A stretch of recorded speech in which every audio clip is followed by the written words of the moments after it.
Okay. Okay, hello everybody. I'd just like to start off by saying that this is all my own work. This is not the views of ESCA, and it's not the views of Virgin Media O2. It's my opinions.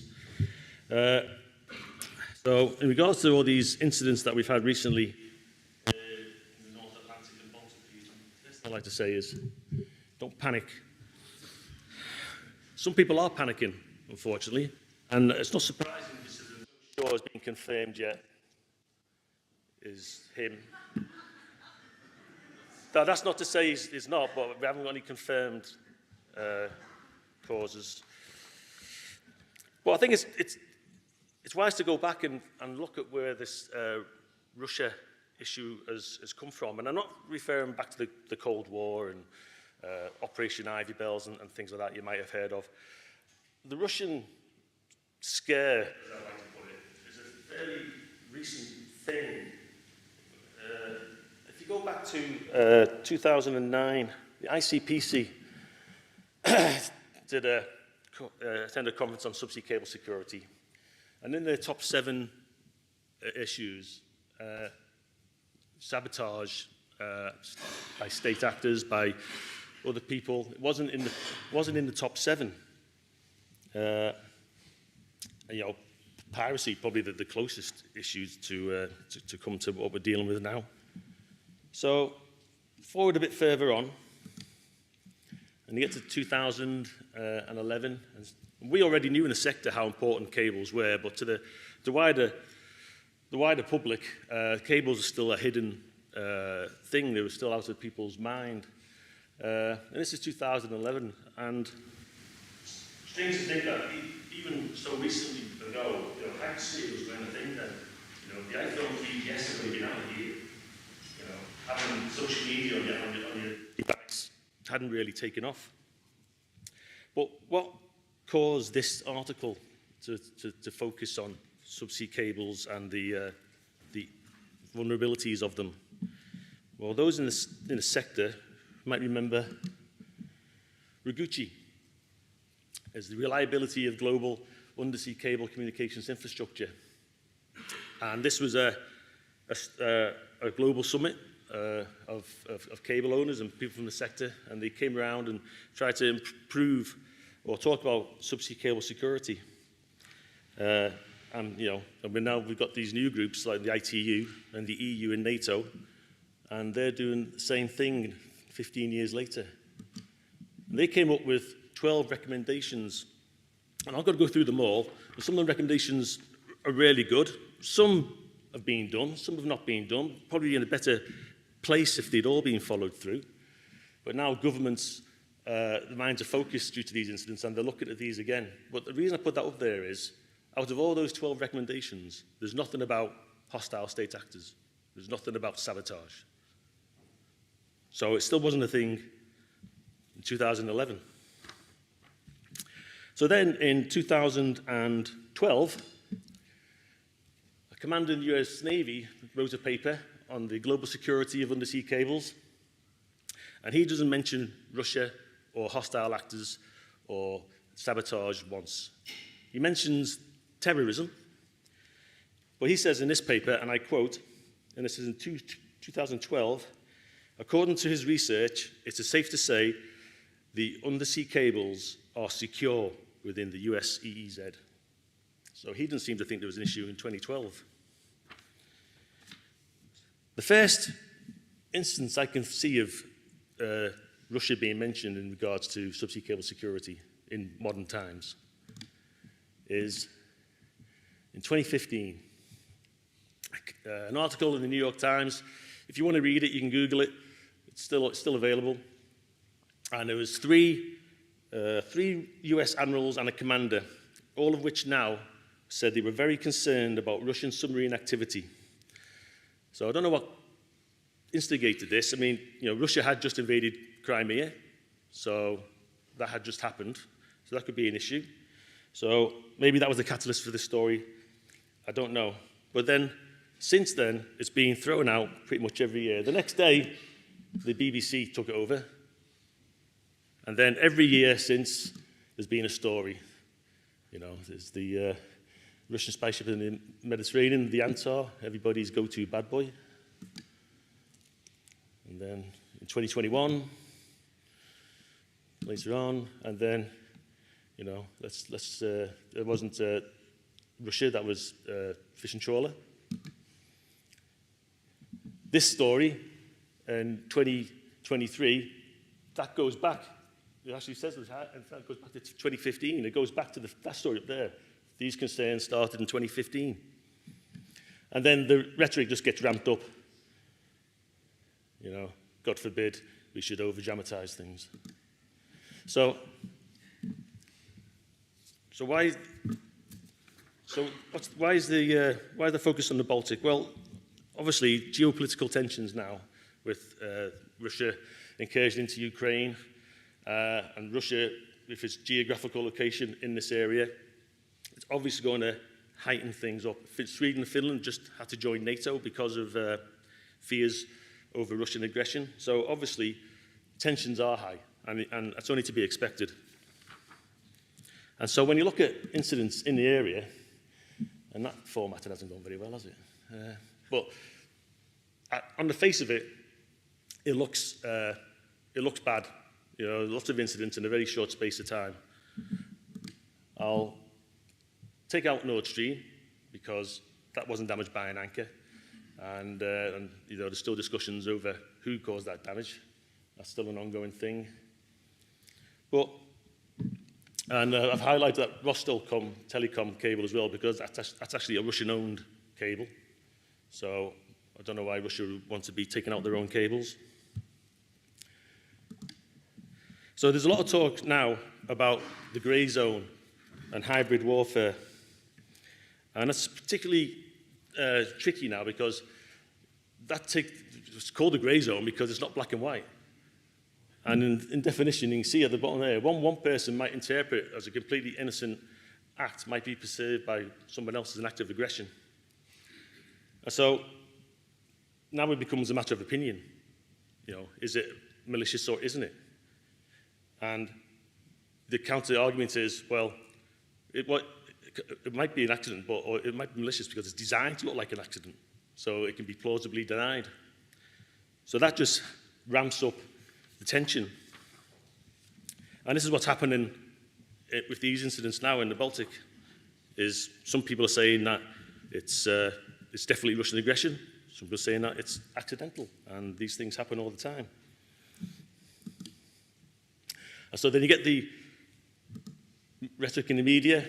Straight away, it's Russian sabotage because Finland have joined NATO. Baltic Sea saboteurs strike again. Grey zone aggression. Baltic damage was purposeful. Who was sabotaging underwater infrastructure? And it goes on. Damage to the pipeline was deliberate.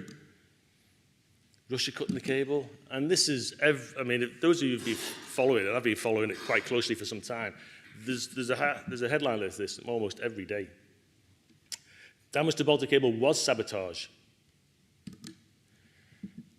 And so you get the rhetoric from the governments, and you would hope in these situations that politicians might try to calm things down a bit. But what they're saying here is it could not have occurred by accident, because it's such a big act. I think in translation he's referring, that's the new polar bear, he's referring to the fact that the ship dragged its anchor for nearly 100 kilometres, saying it's too big to be an accident. Likewise, the one on the bottom there, the same thing. You can't drag an anchor for 100 miles and not know about it. No one believes that these cables are accidentally damaged, and I don't want to believe it. And so we have to conclude that it is a hybrid action, without knowing, of course, and this is sabotage. So really ramping up the tensions and not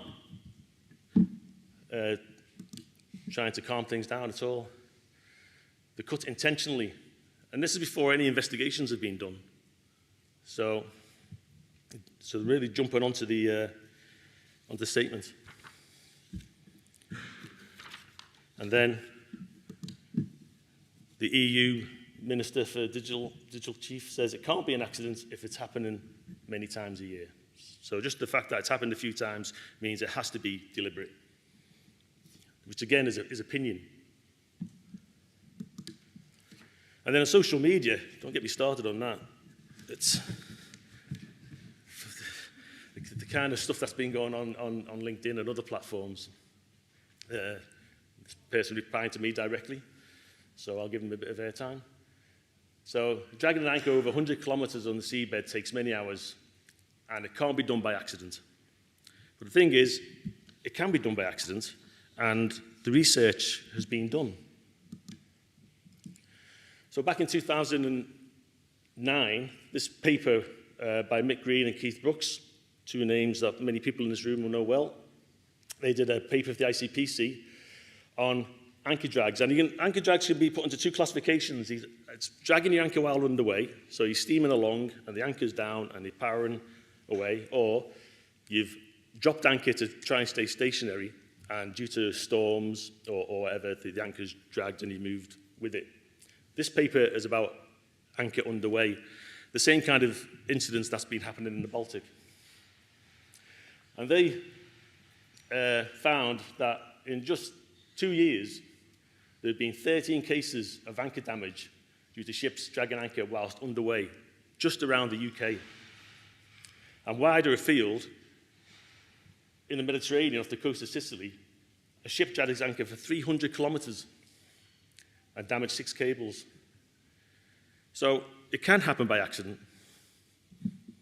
And then the other argument I was getting, I put forward to this guy, well, it's possible that the anchor could have been deployed accidentally. You know, it could have been a mechanical failure or just incompetence. And he says, no, obviously I've never been anywhere near a ship, so he's telling me that can't happen. But it can happen. Because there's a report from the AIB in 2007 where a ship in a storm decided to weigh anchor and set off, and the hydraulic motor exploded and the cable ran out to the bitter end.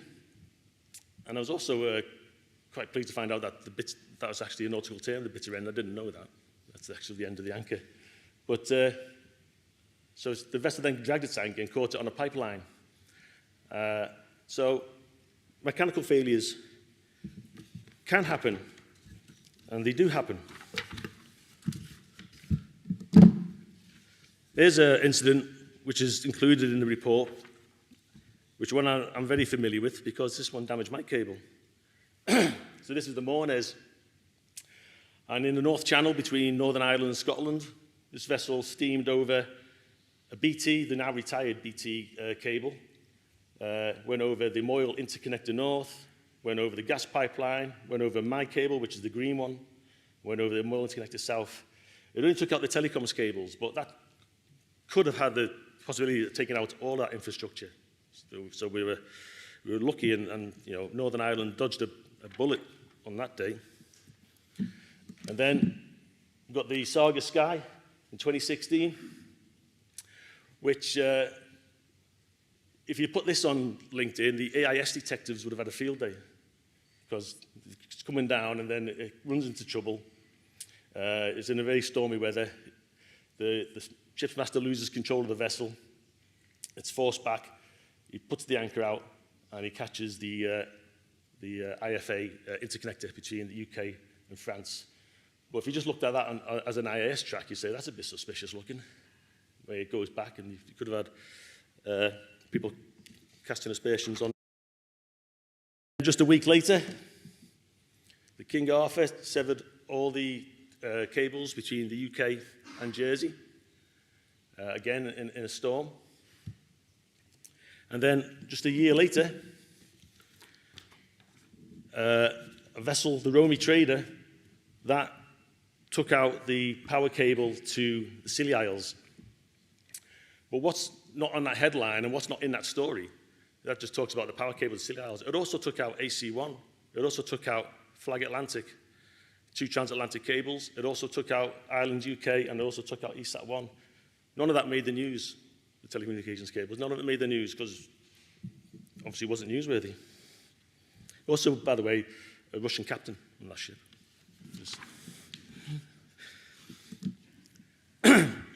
And this is one of my favorites. So this is in the Great Lakes, Lake Erie. And that vessel, the Clydes Vankenvoort, they dragged its anchor for 600 kilometers. So that was human error. The watch thought the anchor was up, but it wasn't. And so they just set off, and he set off just to the right of Mackinac Island, you see there. They went through the straits, they took out a load of infrastructure, crossing the straits, and then he dragged the anchor all the way down to the bottom. So it does happen. It's happened in the past, it's happening now, it'll probably happen in the future. But what can be an explanation behind it? So you might have heard about the Russian shadow fleet. So this is the fleet of tankers that is, because of the sanctions on Russian oil, the Russians are turning to vessels that are older, more poorly maintained, poorly crewed, might not even be insured. And even though we put sanctions on Russia, you can see the exports have risen year on year on year. In 2 years, almost up gone up by fourfold. So at the end there, so 4.5 million barrels a day, which is what it was at on June 24. That's equivalent to tankers that are operating in the area. That's equivalent to like 10 tankers a day. So that's 10 tankers in a Russian port filling up with oil. You've got 10 tankers on the way to the port. You've got 10 tankers on the way out. The amount of shipping that has gone up, it's gone from 22, in April 22, they've gone from 2 tankers a day up to 10 tankers a day in June 24. So Russia might not be deliberately sabotaging the cables in the Baltic, but they certainly could be the cause, or are the cause, for the damage of the cables in the Baltic. So it's still the way to look at it. And just today, the Finnish Secret Service have agreed with me, said the same thing. So, back to the incidents. So all the anchor incidents have been post-Nord Stream. Well, there were 2 incidents that you might or might not have heard of off the coast of Norway, just prior to that, where 2 strategic cables are also damaged. One was the Love, I forget what that's an abbreviation. I forget what the real name is, but the Love Observatory. So this is a marine observatory, and these black dots, these are sensors that pick up all kinds of marine information, and it's transported back to land on that cable. So in 2021, 4.2 kilometers of that cable went missing. It disappeared. There was a damage, and they went out to look for it, and the cable wasn't there. The cable was surface laid as well, which obviously doesn't help. And so they went to check on IIS data. And do you want to set that animation off for me, Clive? I don't know if I can do it with the clicker.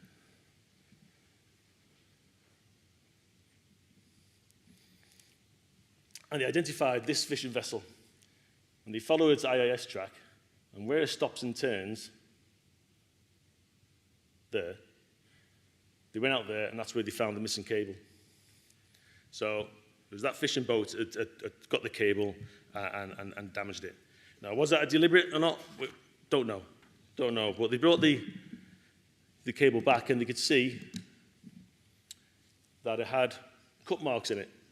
So somebody brought it up, cut it with an angle grinder, and thrown it back over there. And you might think, well, that looks pretty deliberate. And that might be deliberate, but you might just be trying to clear his gear, because that's happened before.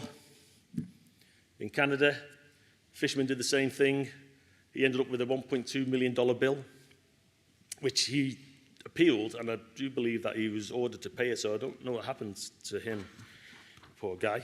And just recently, that was in 2013, but just a few weeks ago, same thing happened in North America, Canada. Telltale sign, there's almost like a cut, like an angle grinder, cut through the cable. So that does go on. And then the next incident was the Svalbard cables.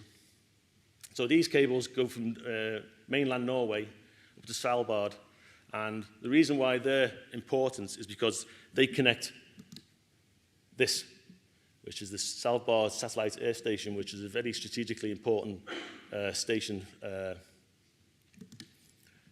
So these one of these cables damaged in 2022. And so the pink cable is where the cable damage happened. It's worth noting that all these vessels have got the AIS turned on. They're not hiding, they're not being covert, so you can all see them. And what happens usually, especially around UK waters, when vessels are fishing, they'll sometimes turn the AIS off. But that one didn't. They had it turned on, and that pink vessel was fishing, obviously doing well, so the green vessel thought, I'll have some of that. And he went up and going after the same catch. And on that, they're saying, the rhetoric was, well, like other places, you know, it's not illegal to fish over cables. And they're saying here, the Russian trawler, LK5, passed over the cable 20 times. And the next Norwegian fisherman said, it's completely incomprehensible that someone should trawl over the subsea cables in this way.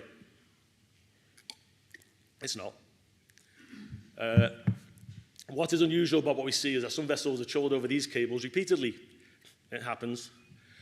And after 50 years of experience of trawl fishing, the practice is to avoid the cables for all it's worth. Well, I wish everybody shared that sentiment, but they don't, because here's a AIS track over one of my cables in the Irish Sea, and they passed over, fishing boat passed over mine a good 14 times in a 20-hour period before they found the one bit of cable that was exposed and damaged it. So it's not incomprehensible, and it does happen all the time. And so since these incidents, we're getting headlines now. I say they're coming in every day. You know, the shadow fleet. Oh no, there's a ship in the Baltic. All the time. You know, the Chinese are patenting cutting. I mean, that was a particularly poor piece of reporting, because what that was a cutting grapple, cutting a holding grapple, which we use in a subsea cable industry all the time. You need to do that to bring a cable up to repair it. But they're trying to make out it was some kind of sabotage device. We do get some counter views, but not many. So the Washington Post did put this one out. And eventually, Sweden did release a ship and said it was clearly not sabotage. So that was that one. So the narrative is changing a little bit. So on the face of it, yes, all these incidents, if you look at it like that, you think, wow, there's something really bad going on here. But when you look at it in isolation, and you look at it in historical data, and you look at it with historical trends, and then you look at it with geopolitical situation as is the moment, and you look at it with the increase of shipping and shipping of poorly maintained vessels and things like that in the region, then it becomes less a sabotage issue and something else. So, to close with, looking at individually, there's nothing out of the ordinary really to point towards, apart from the cause is probably to do with the increase in this Russian shadow fleet. Sensationalist media and poor reporting is to be expected. We live in an age now where everybody's after clicks. You want a headline to grab you in, so you click on that story, so they're going to put out the most outrageous things out there, and that's only to be expected. It would be nice if officials could be mindful of their comments before all the evidence and all the facts are known. Try not to be inflammatory. If we cry sabotage every time a cable's damaged, then we run the very real risk of being the sector that cried wolf. You know what I mean? And then real malicious actions can be lost in the noise around it. So we must be mindful about how we react to these incidents. And always, I like to close with Hanlon's razor. Never attribute to malice that was adequately explained by stupidity or incompetence, or poorly maintained ships. And that's that. And that's an acknowledgement. So a lot of the data had, especially on the Love Observatory and the Svalbard incidents I got from that site, that had a really excellent reporting on it. Thank you.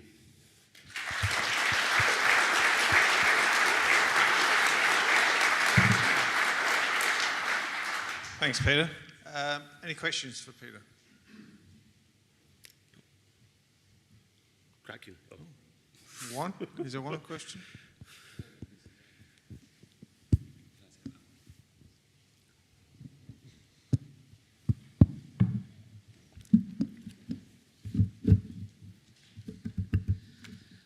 Hello everyone, thank you. I'm Jennifer Godwin from the Seabed User and Developer Group.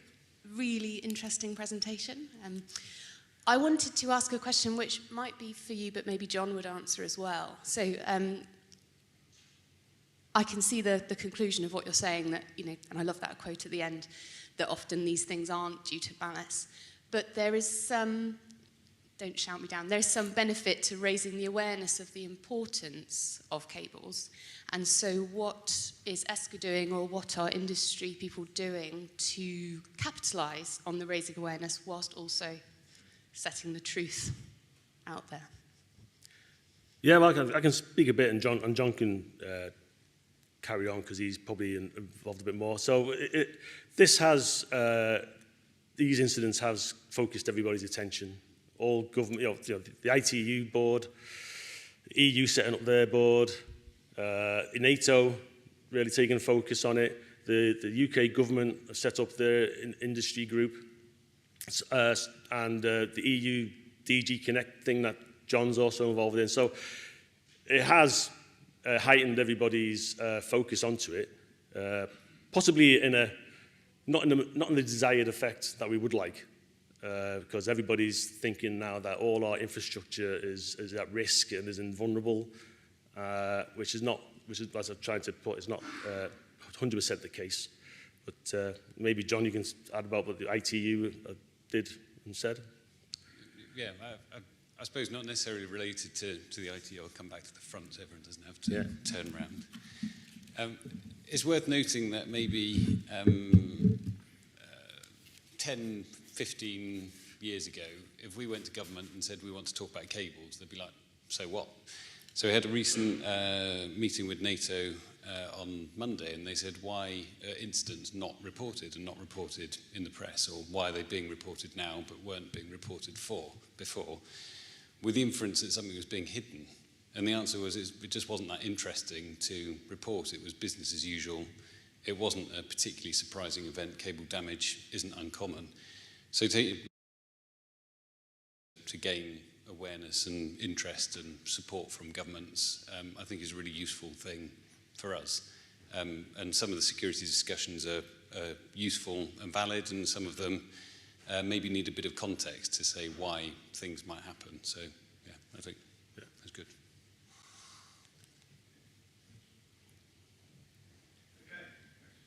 Okay. That's all right.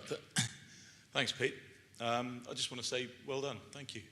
Okay. Overdue piece of analysis, very well presented, and some good common sense research there. So, excellent. Thank you. Do I get a star?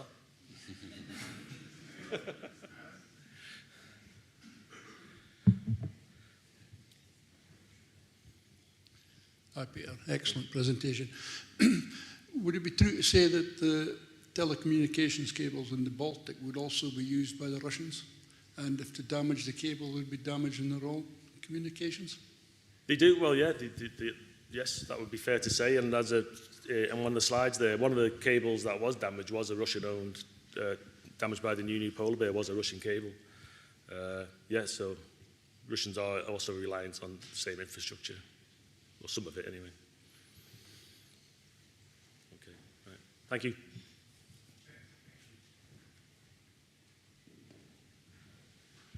Okay, next presentation from Per Andersen, who's the Secretary of DKCPC, or Danish Cable Protection Committee, providing an update on its activities. Over to you, Per. Thank you, Clive. And thank you for inviting me. I'm really honored to be here. It's my first time at ESCA, and I think it's been really interesting, and that's a hard one to follow up on, this one.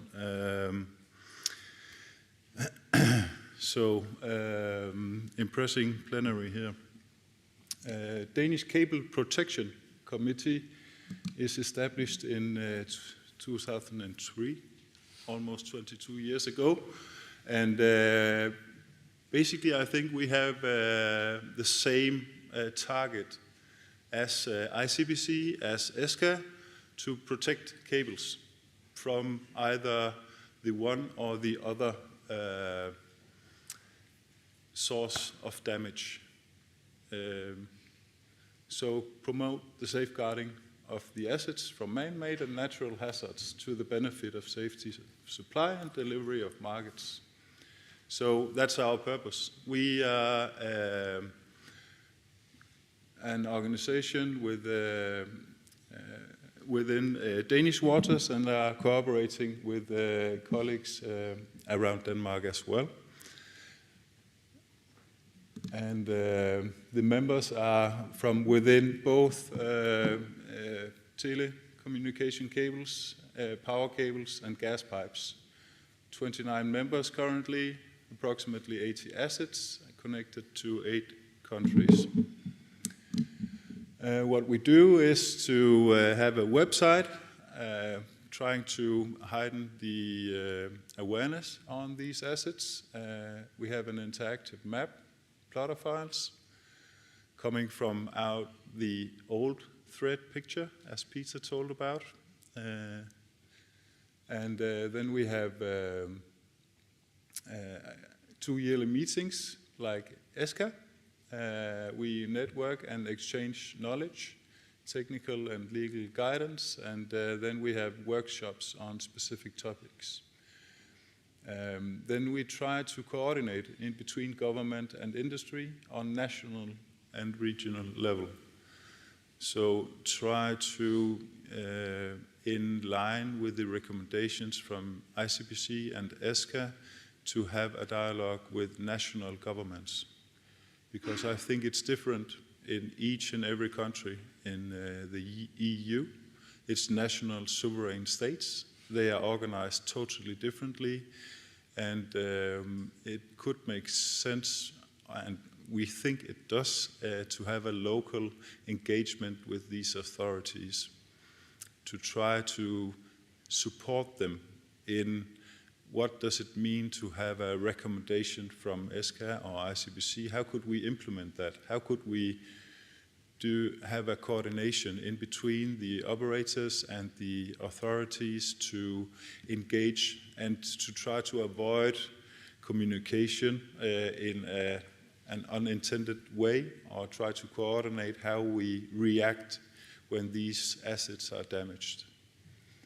So our organization is very limited. We got one secretary, that's me, and it's about 20 days a year. And then we got a limited fee. We've been discussing historical-wise whether we should have DKCBC or the members could just join ESCA. And we've been discussing that also with ESCA and ICBC recently, and we still think it makes sense to have a local organization. And actually, we think there are further opportunities to enhance the cooperation and to try to support local or national countries or communities to engage with authorities, because the authorities approach it differently in each and every country. So we are cooperating as much as our resources are allowing us.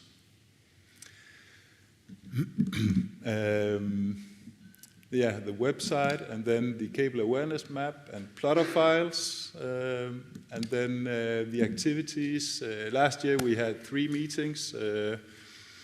It's just as a copy of ESCA, I could say. It's a meeting in the spring and then a meeting in the autumn. Then there was a lot of awareness on protection and safety on submarine assets, and we had a meeting in Norway with telco owners, and actually in Norway they also established an organization which is then driven by the authorities up there to enhance the cooperation in between private owners and authorities on resilience.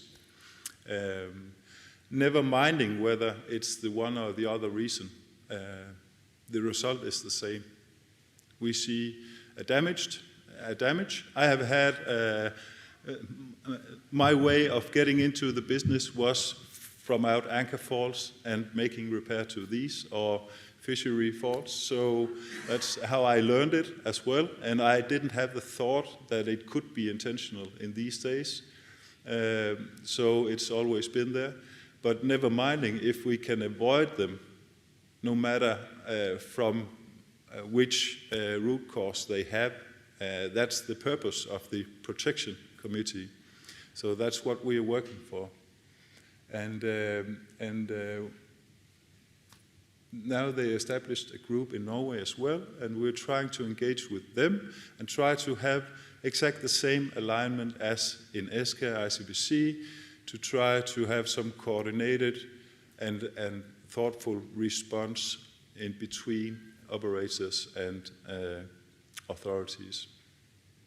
We've also engaged with the local Danish authorities, both within defense and other authorities around environment and stuff. We participated in the same workshop as John mentioned. We're engaged with Ireland and Iceland on trying to how to enhance resilience in island communities.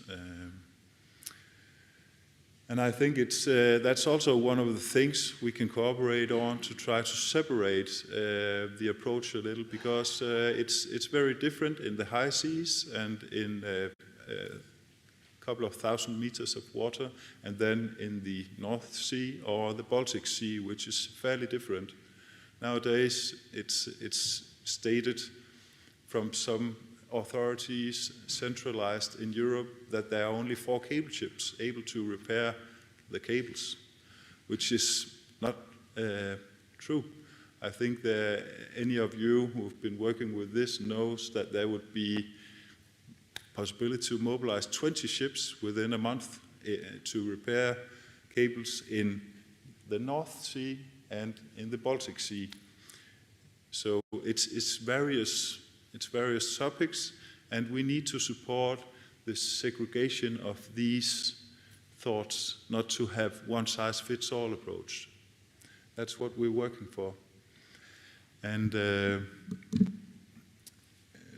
until now, this year, we've been participating in the submarine networks. Trying to state what I just mentioned, the cooperation side of it, in between the various parties with basically the same intentions, not to have faults on our assets. Although telecom cables are designed to fail with redundancy and stuff, that's really good. But I guess all of the owners would like the incidents not to happen, rather. So to grab the opportunity also with the attention from authorities, I don't mind whether it's intentional or not, if the third one down the row of that anchor could be avoided, right? So if we can do something about communication, response, and something to engage in between the operators and the authorities, we're happy. That's what we're here for. So that's some of the activities we've been carrying on with, and we will also have a meeting next week where John will attend from ESCA as well, and trying to keep the the cooperation and alignment on it. It can be different, I guess, globally, regional, locally, national-wise, whether the engagement is of the one or the other character.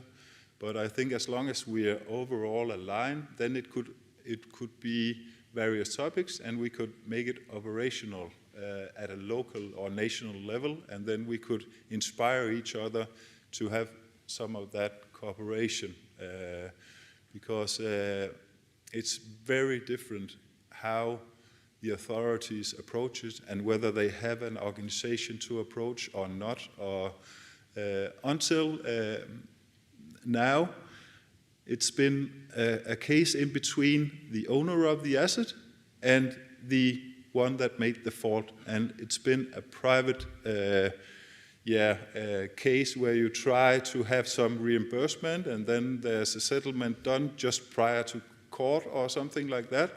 And now there might be an opportunity also for the operators to, hopefully prevent damages, but also to have some evidences created or prevent the next one down the line. So also to be a little more, I could say, if the owners would have a little broader view on not only the own company, but the one a little longer down the line, and could cooperate within this, then it might be possible to prevent some of the damages down the line of the anchor or whatever it is, if we could enhance the cooperation in between owners and authorities and add some value in between there. And that's what we're trying to work a little on, the intersection in between industry and government. No matter whether it's hybrid, I think hybrid is defined of something which is very difficult to what's it called? English is not my native, to make evidence of. So there is a focus on it, and there are authority attention. As you see in media, is also a lot of attention from both operators and from medias, from suppliers to the industry, and from, not at least from a defensive political level. So if we could utilize that to enhance the cooperation, we all had the same targets in the end, because the result is the same. It's a fault. We need to repair it. And if we can do something to avoid these faults, then we should. I guess that's what we're working for, all of us, and we're trying to be somewhere in between to facilitate some of that cooperation. I guess that's it. Thank you.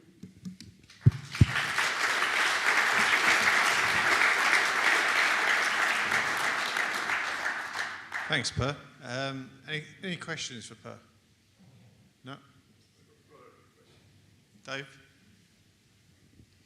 David Moore, Verizon UK. Thank you, Per, for the presentation. I've got a question around your terms of reference, or ethos, if you like. I see that you include gas, which is of course a pipeline, but not oil. So I was just interested to understand that we are open for asset owners in Danish EEZ, which would be oil as well. Yes, could be gas and oil. And I'm afraid it should have said oil as well. Yeah. Perhaps it did. Perhaps I missed it. But thank you. No problem. Okay. Thanks, Per. Yeah. Thank you. Okay. Next presentation from Jan Godwin, the SUDG, working collaboratively across marine industries. Okay, so we've been to Denmark and then we're coming back to the UK. So I'm Jennifer Godwin. I'm the Chief Exec of the Seabed User and Developer Group. I've got some slides, but it looks like the formatting's gone funny on these as well, so fingers crossed. So the purpose of my presentation today is to give you a general overview of who the SUDG are, the role of ESCA within the SUDG, and also to highlight some of the work that we've done in recent years, where ESCA has been a really key player and contributor. But before I launch into my slides, I wanted to just reflect on, firstly, what an excellent morning it's been of presentations, but also on the progress and the expansion that I'm seeing as a relative outsider from ESCA, to see what's going on, the various activities that are happening, and the prominence and the raising of subsea cables generally. And I'll point to one particular example. Recently, I was in an event in Parliament, and it was to do with nature. I think it was the Crown Estates event, and the Secretary of State for DEFRA was speaking. And it's a constant battle to try and get DEFRA to list all of the different various marine industries that there are. And the three industries that he did manage to list was fishing, offshore wind, and telecoms. So, I think that's a real testament to the fact that the awareness of the sector is really raising. I don't know if I've got the microphone in the right place, but I'll keep going. Okay. So, did I do that? There we are. Okay, so the SUDG is an informal grouping of the UK's key marine industries, and our membership represents nearly all of the industry activity that's taking place in the marine environment, excluding shipping, fishing, and aquaculture. And the reasons for this exclusion is largely because those industries are governed in a different way to SUDG industries. ESCA is one of 10 SUDG members, alongside trade bodies that represent ports, offshore renewables, aggregate extraction, carbon capture storage, oil and gas, nuclear, and leisure boating and marinas. And the Crown Estate is also a member, and they support the running costs of the Seabed User and Developer Group. There's no formal membership agreement, but the SUDG represents a coming together of industries with a shared commitment to sustainable development of the UK marine environment.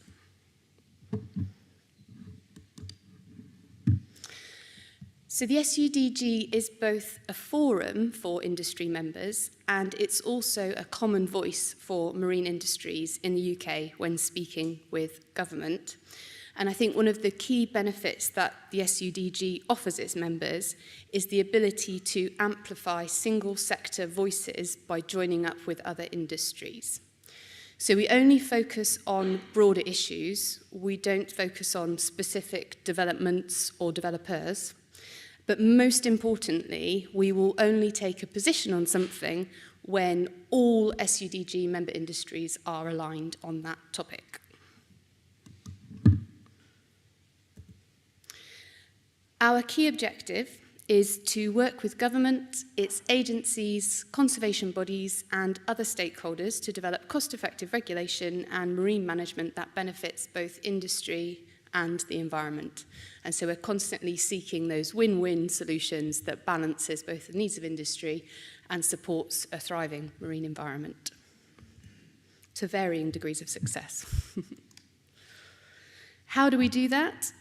Our biggest tool or our biggest weapon in our arsenal is by fostering and maintaining good working relationships with government bodies, with regulators, and also with the ENGO sector. So there's a load of different organisations thrown onto the slide there, and I think increasingly policy in the marine space in the UK is being spread across a multitude of different government departments, and it's getting harder and harder to maintain those relationships across the board. For the SUDG, our original focus and main focus, it sits with DEFRA, but we lean very heavily on our members to foster those relationships with the relevant departments for them, and we do what we can to encourage that join-up between government departments as well.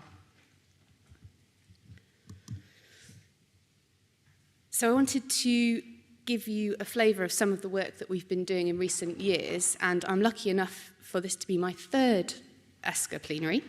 And in past plenary sessions, I think I've talked about marine net gain, and I've also talked about marine spatial prioritisation. I'm just going to go off piste a second as well. I've been reading a book which I highly recommend to everyone at the moment, and I am recommending to everyone I speak to. It's called Meditations for Mortals by Oliver Burkeman. And it's all about juggling all of your competing needs and your massive workloads. And one of the things that he suggests is that rather than look at your to-do list and think about all the things you haven't done, you should write a done list every day and think about the things you've achieved. So this presentation has turned into a bit of a done list for me as the SUDG, because there's about 2 days of my time a week, plus maybe half a day of our chair, Peter Barham, a week. And there's so much to do, and there's so much more that we could be doing. But this is what we've done, which I think is, reasonably impressive. So, I'm sure you're all very acutely aware in this room about the increasing conflict for space, or increasing demand for space in our waters. And UK government has been working on the concept or the ideas around marine spatial prioritisation. So in 2023, we as the SUDG brought together a diverse range of stakeholders to come and start discussing what could be potential principles for prioritisation in the marine space. So this kind of builds on marine planning and starts highlighting some of the conflicts that we know that already exist, and looking at ways that we can move forward more effectively in the future to avoid those conflicts as much as possible. So we had a series of workshops, and we produced a final report which set out our considerations for government. So I think this was quite a groundbreaking activity, I would say, because we had that diverse range of stakeholders in the room. So we had ENGOs, we had the fishing sector, we had all of the SUDG industries, we had government departments, we had the statutory nature conservation bodies, the regulators, and we managed to find some common ground. And there was a lot more common ground than I think you would initially expect from those discussions. So we know that in 2025, we're expecting there to be a lot more activity again on this topic of marine spatial prioritisation. And the work that we did in 2023 should really set some of the foundations for those discussions that we're expecting ahead. So if you're interested in that, there's a QR code, and it will take you to that report.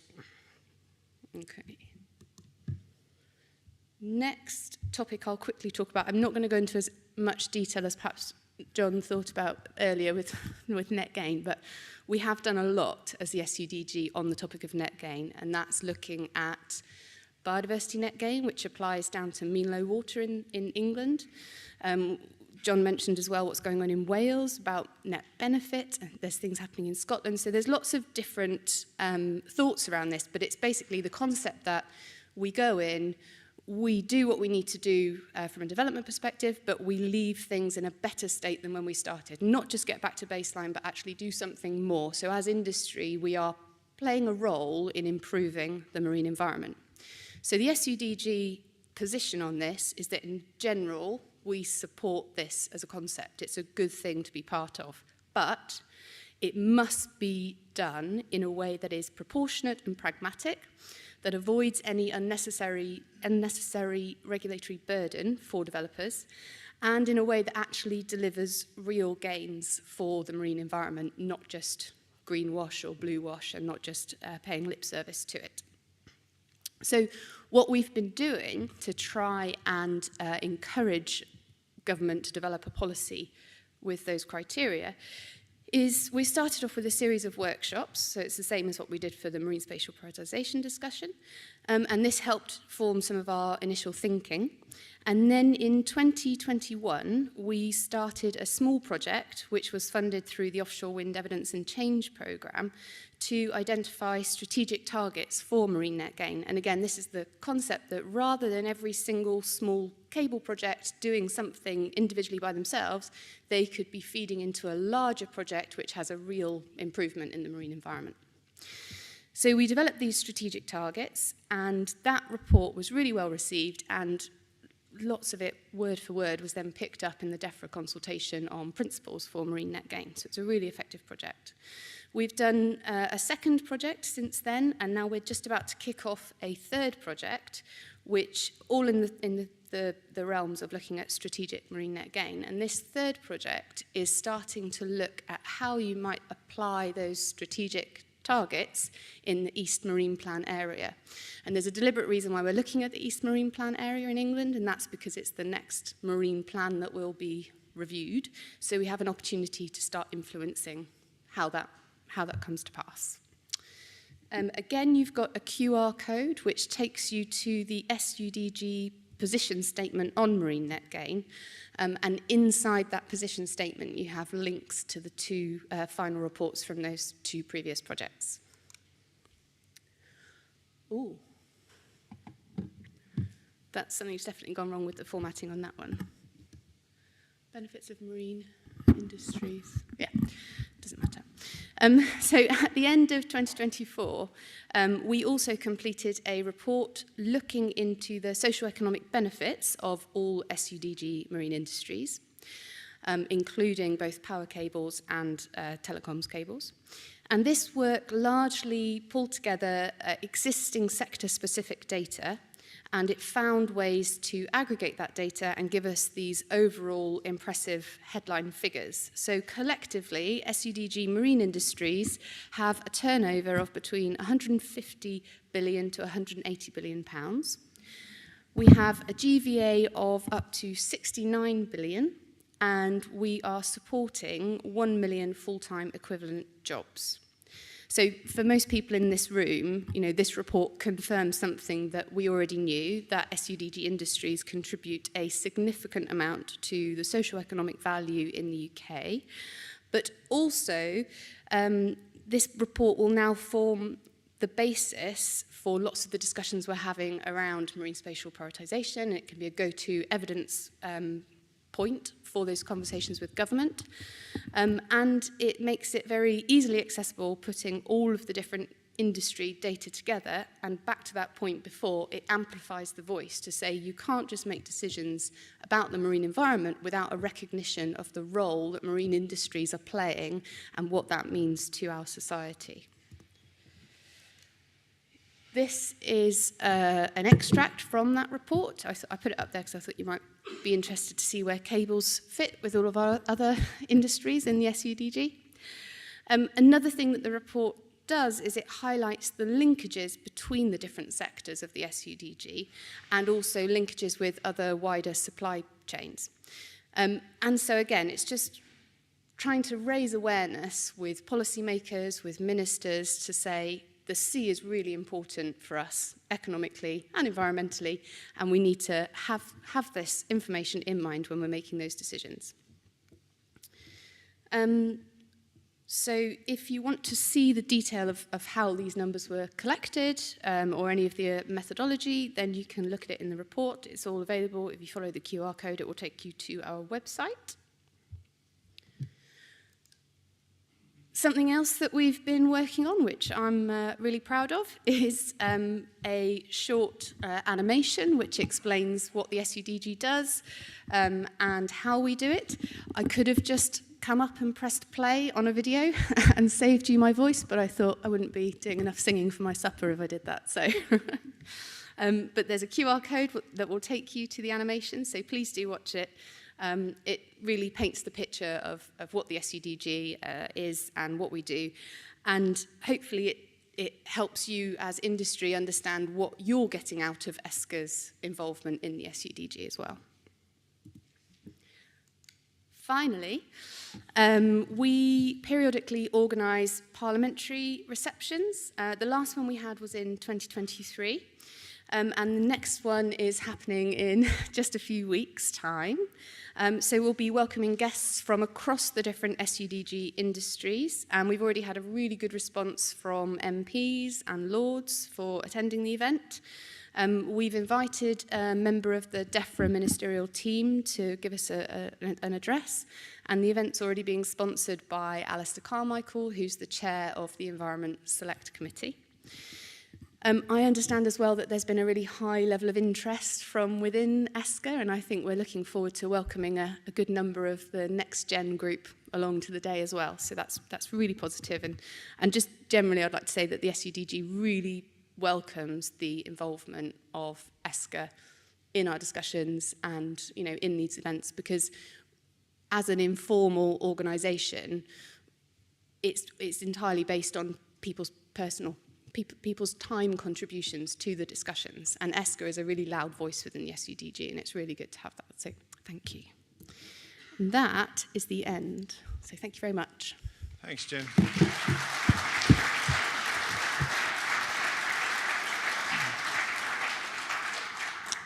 Okay, yeah, thanks, Jen. Any questions for Jen? No? Okay, thank you. Good afternoon. My name is Paul Whitaker. I'm with the Global Fishing Watch. Thank you very much for having me today. I know very little about subsea cables. Everything I know is probably that sensationalist media, so I apologize in advance if I say something ignorant or informed by the dreaded media. I like this picture for a couple of reasons. This is my first slide. You can see here, this is the Sea Green wind farm in orange dots on the right. I like it because Google told me this is the fish town of Usan, is the closest town here, which I thought was kind of cool. But mostly I like it because I'm showing fishing effort, but if I squint, I see kind of a single cell flagellate there swimming in the water there, which is surely some sort of administrative boundary or gear restriction or something. I'm not exactly sure what that is, but I just kind of like the way it looked. The text is not very visible, but I will describe a little bit Global Fishing Watch and who we are. The previous presentation, we saw a beautiful picture of a satellite antenna farm on the island of Svalbard. That's the largest commercial ground station in the world, owned by Kongsberg Satellite Services in Norway. I worked there for 10 years. In that context, I was going around the world trying to sell satellite-derived information services. So finding oil spills, detecting ice as it moved using SAR, all the things that Earth observation satellites can do. So AIS signals, synthetic aperture radar, optical imagery, radio frequencies, things like that. And when I would be selling these services, a lot of times I would come to areas of West Africa or Southeast Asia where they desperately needed to know what was happening in their waters, but had no money to buy any of the services I was selling. A lot of the people that need it the most can't afford any of this information. And that's the reason that Global Fishing Watch exists, is to put this information freely available into the public of the world in what we believe is a shared resource of our ocean.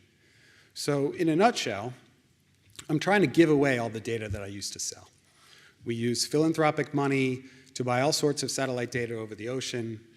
We then use machine learning to sort out what it all means. Google is one of our founding partners, and we rely on them a lot for compute. And then we publish it all for free. So everything we do, all of our products, all of our data streams are available freely to the world for non-commercial use. So if any of you are legitimately cable nerds, you can't use this in a commercial context, but when you go home at night as a cable nerd, you're welcome to go and look into any of our data. And one of the reasons that I'm here is that opportunistically, I am increasingly approached by members of this industry to ask, can we use your data? We'd like to use your data. And I have a hard time evaluating how significant that need is. But if it turns out that this industry really wants and needs access to the type of data that we provide, I'd like to find a way to get it into your hands and create a licensed environment where either all ESCA members or ICP members can use our data freely the way that it's intended to be used. So in my presentation, I'm going to talk a little bit about who we are as an organization, our data sources, and then I've quickly created some ideas of how our products might be used in this context, although again, I really don't know what I'm talking about, so I would expect there to be some silly looking stuff in there. So everything we do is open source and freely available. All of our algorithms, all of our data sets are transparent. And I mention that because we wind up supporting then a lot of scientific research. So we've been cited and included in dozens of academic journals. Two that my colleagues were lead authors on are in what I think are probably the biggest scientific publications in the world, Nature and Science. So I'm just highlighting those here to show that this is peer-reviewed data. So when you publish something in Nature or Science, people come and really dig into what you're doing. So they look at your data, they look at your algorithms, they make sure that this is credible science before they're published. The first one here was published in Nature. Of relevance to this room, we used synthetic aperture radar to build a bottom-up infrastructure database. So this is not based on anything that is known ownership or where things are. This is all just us saying what things on the ocean haven't been moving for a while, so they're stable infrastructure. And so we identified wind and oil and gas and other structures in the world. This is, again, all freely available. And the other big piece of this research was that using largely synthetic aperture radar revealed the extent to which industrial fishing is not tracked publicly by AIS.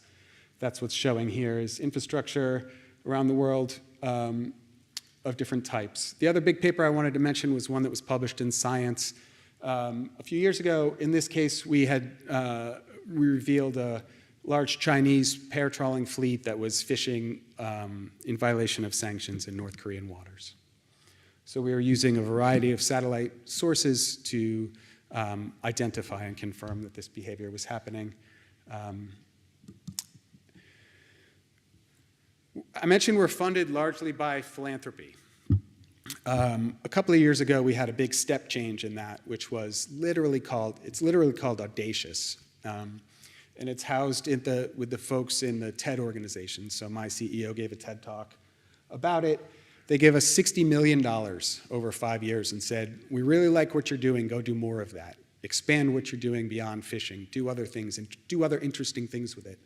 So some of the other things that we're going to do with it is that we have what we're calling enabled impacts. So outside of the core area that we care mostly about, which is the rights of fishermen and the fishing industry, I've just thrown up a variety of other partners where we're providing data to help with different issues beyond our core issue as funded by this Audacious project. So one of our goals is to really expand our ability to see small-scale fishers. So we have made investments in that regard to find small boats that either are not on AIS and can't be detected using things like Sentinel, which are too coarse of a resolution. So I'm now going to move a little bit into what our data sources are in terms of what data do we use at Global Fishing Watch. So for vessel movements, we basically buy all the AIS that we can buy. So through Spire and the former Exact Earth, potentially the future Kepler, we buy all of their satellite AIS, we buy all of their dynamic AIS, and we buy all of their terrestrial AIS. So that's all on our platform. We also supplement that with terrestrial AIS from Kepler in a couple of key regions. So we have a little bit better AIS, more robust data in the North Sea, the Mediterranean, and some areas of Southeast Asia where fishing is very important. And then in terms of VMS, we've had a large policy objective for a long time to drive transparency, where my organization has gone in and made the case that what is typically closely held proprietary data should be open data that is available to the world. We've been successful in convincing a number of countries to put their VMS data on the Global Fishing Watch platform so that it's available to consider. It's mostly, obviously, fishing-related activity, but you can see here that we're real strong in South America, a little bit in Southeast Asia and Indonesia, but mostly the only European country that gives us VMS data at the moment is Norway. But we can see all of their VMS data on our platform now. These are actually outputs, not inputs, but I just wanted to describe that we have extensive AIS in the system as well as some VMS.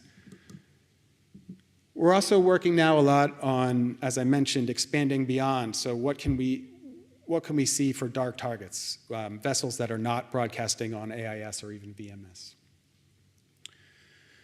So we publish every ocean scene of Sentinel-1. So this is synthetic aperture radar owned by the European Space Agency with relatively global coverage. It's fairly coarse resolution, but that's what we use to build our infrastructure database. And we also have the tools where we identify vessels that are not broadcasting an AIS signal. So you can see that derived from Sentinel. And these are mostly large boats because it's coarse resolution. In the works, we will also be analyzing every ocean scene of Sentinel-2, which is optical imagery, to detect where are the vessels and provide thumbnails of what the vessels look like, correlate it with AIS such that you can do the same thing with Sentinel-2 that you do with Sentinel-1 to try and find boats that are not broadcasting an AIS signal. I'm very excited about this next one. I've just signed a contract with a satellite owner called Planet, which is 5-meter optical imagery globally. So we've just bought 730 million square kilometers a year of relatively high resolution optical data. So this is going to be a step change in our ability to see smaller coastal vessels that we can't see in things like Sentinel-1 and Sentinel-2. The two images that I show here, the one on the left is the initial results of some analysis in Oslo. So this is the Oslo Fjord, Oslo Harbor. This is just from optical imagery. So there's no AIS, there's no VMS, there's no SAR. This is just things that we see from optical pictures. The one on the right is a way to sort of wake you up and break your brain a little bit. The areas in pink is what we're going to be imaging with Planet. And this is what happens when you ask engineers at Global Fishing Watch to show you a simple map of what coastlines we're going to be measuring. As you probably know, most maps in the world heavily distort the ocean so that they can accurately represent land. My team has a projection that we've built that's the opposite. It very accurately represents the ocean and distorts the land. So if you start at the top, you can start to recognize things. As you go down, your brain might break a little bit trying to follow the coastline. But in any case, the point is that we're going to be imaging most of the world's coastlines using high-resolution optical imagery. I apologize for the colors. It's not very easy to read. In terms of our outputs, what do we produce as data products? The two basic ones shown here are simple vessel presence. So where is there a boat on AIS? And then our interpreted fishing activity. So that means when we see a vessel moving at a certain speed in a certain pattern, our machine learning identifies it as fishing activity. So if you're a trawler versus a purse seiner or a longliner, your fishing activity looks different. The surface expression of your boat looks different, and we tag that. And we label it. We say, we believe this fishing boat, this boat is fishing. So what you see here is a very zoomed out map. This is the north coast of Scotland and the Faroe Islands there. The cool thing about our platform is that as you zoom in, this is a gridded map, and as you zoom in, the cell size changes. So you zoom in, the cells get bigger, they get bigger, they get bigger. And every one of those cells you can click on to reveal what are we actually saying, what boats were there, what were they doing. So this is a gridded way of representing quite a lot of data. I've distinguished trawler and longliner activity here, but I've been told that I should do this with extreme caution.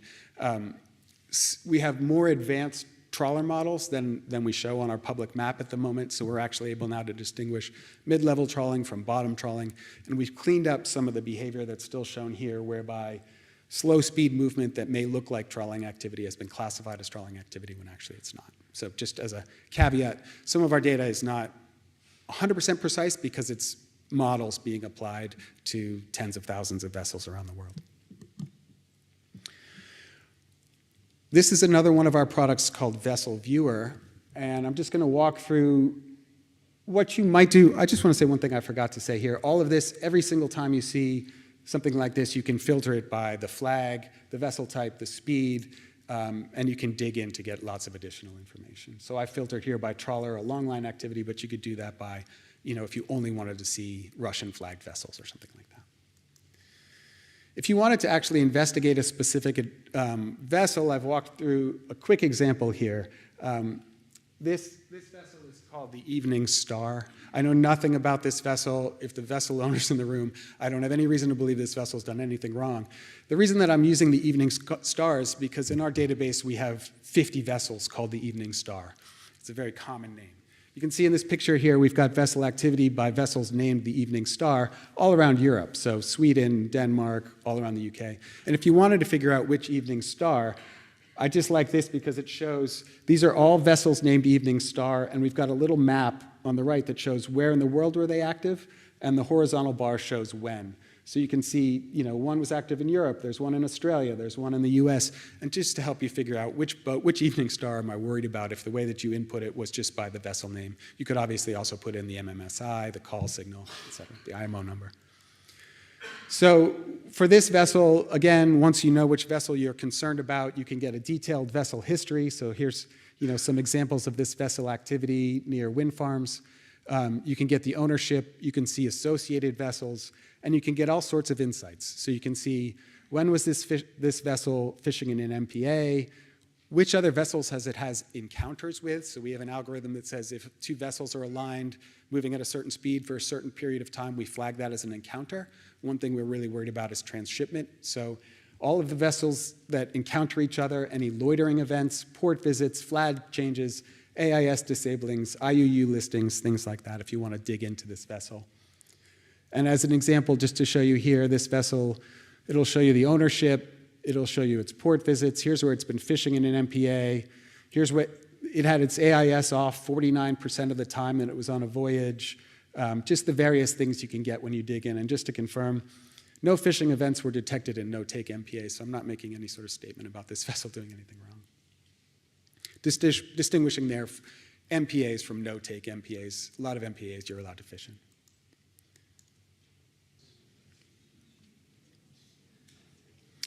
I was going to do a live demonstration, so I'm glad I didn't do that.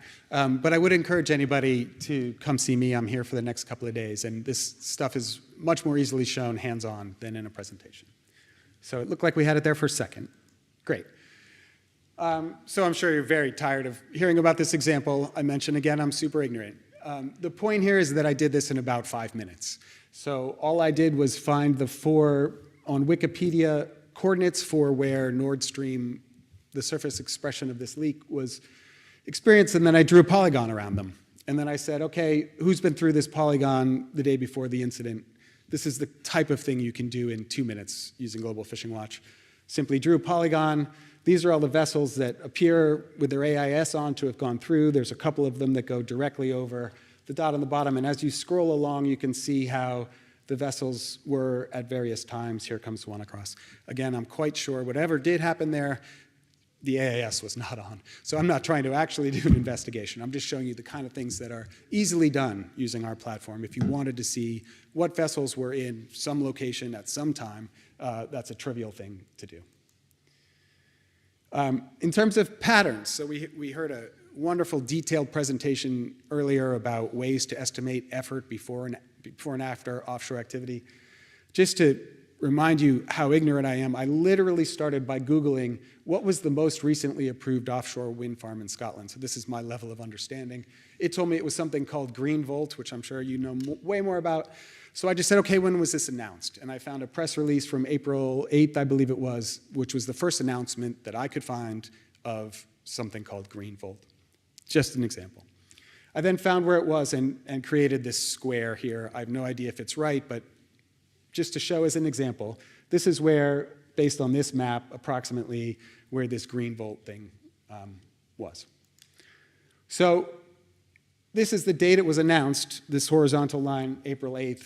This, again, is the polygon that I drew, and this is activity before and after April 8th. So you can see lit up in bright red here, there's been a huge increase in activity after April 8th. And I got really excited. But just to tell you, this is not fishing activity. This is a vessel that was meant to be there, of course, doing some sort of, I don't know what it was, operations surveying or initial construction. But just to show that very easily, you can draw a polygon somewhere and say, what was the activity before and after of different types, and easily see, you could drill in and see, what boat this was. Again, same example. I don't know what this was, but there was some asset over here that had been serviced before April 8th, and then one over here that was serviced after. So there's a lot of activity around this one before April 8th, and then everybody moved over here after, just to show you the kind of patterns that you can reveal quite easily using Global Fishing Watch. Another one in Taiwan, I know nothing about. I just happened to draw a polygon and say what was the activity around when this was constructed.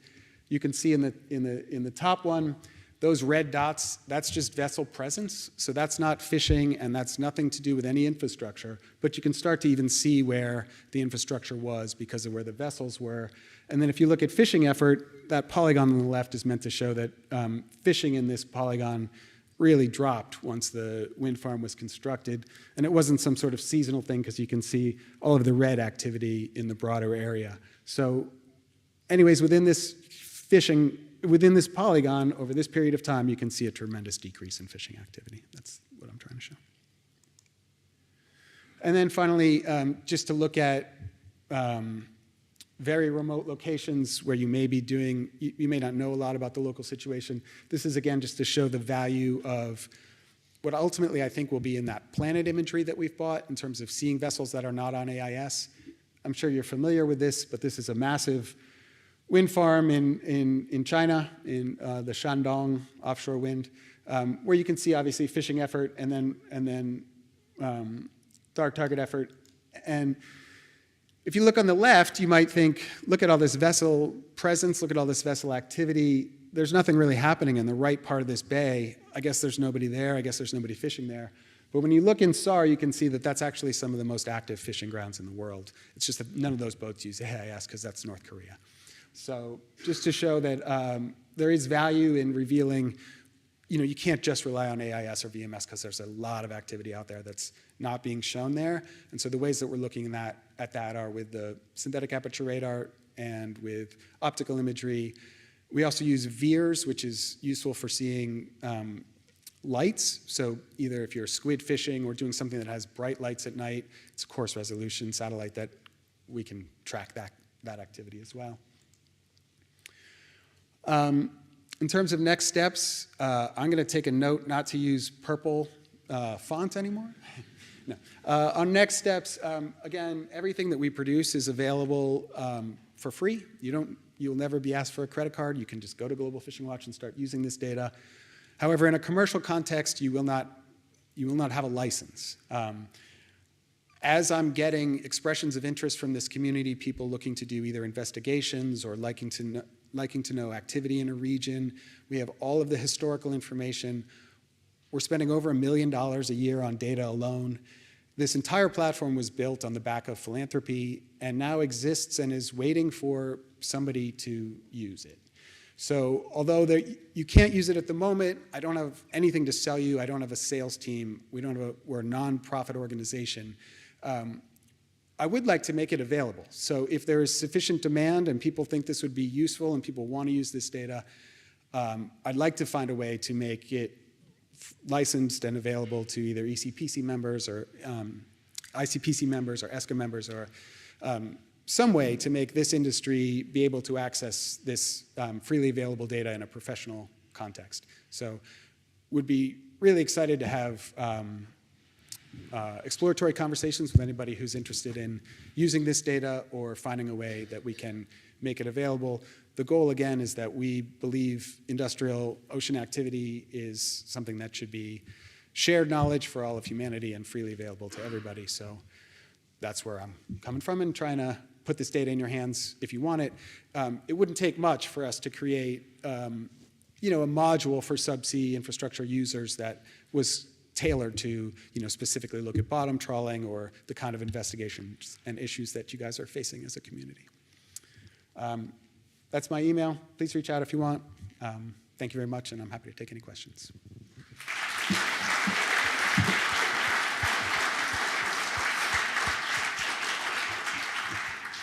Thanks, Paul. We're running a bit late.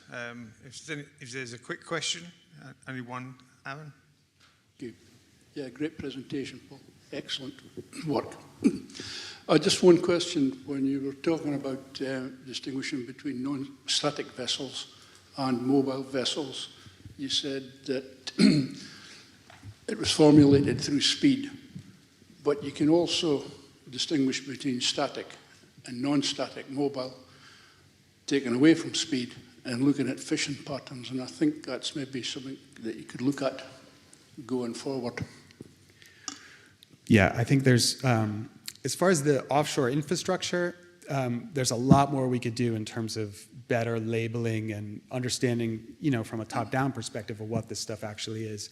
At the moment, it really is just using synthetic aperture radar to say there's a vessel. You know, what we do is we actually stack up a whole series of scenes, and then based on pixel intensity, we can tell if something, you know, has been there and is not moving, and then we label it infrastructure, and we have different ways of classifying as, you know, oil or wind or aquaculture or whatever it is. But we could certainly do better in terms of, I know there are existing databases that actually label and say what all that stuff is. We don't do that yet. Okay, thank you very much. Of course. Away from that, do you also track transshipment vessels when you come to bluefin tuna in the Pacific? Absolutely. We have a whole transshipment kind of portal, but any vessel that's in our system, you can look at all of its encounters, all of its loitering events. So we identify loitering as a potential transshipment with a dark vessel. So basically, it's any time a vessel's sitting in an unexpected way for a period of time without moving, we just flag it as loitering. But also actual rendezvous where we have both vessels, we flag for port inspectors and for others to kind of understand. And we're actually now building networks of associated vessels, which is pretty interesting stuff. Okay, thanks, Paul. Okay. Okay, that leads us up to lunch. We'll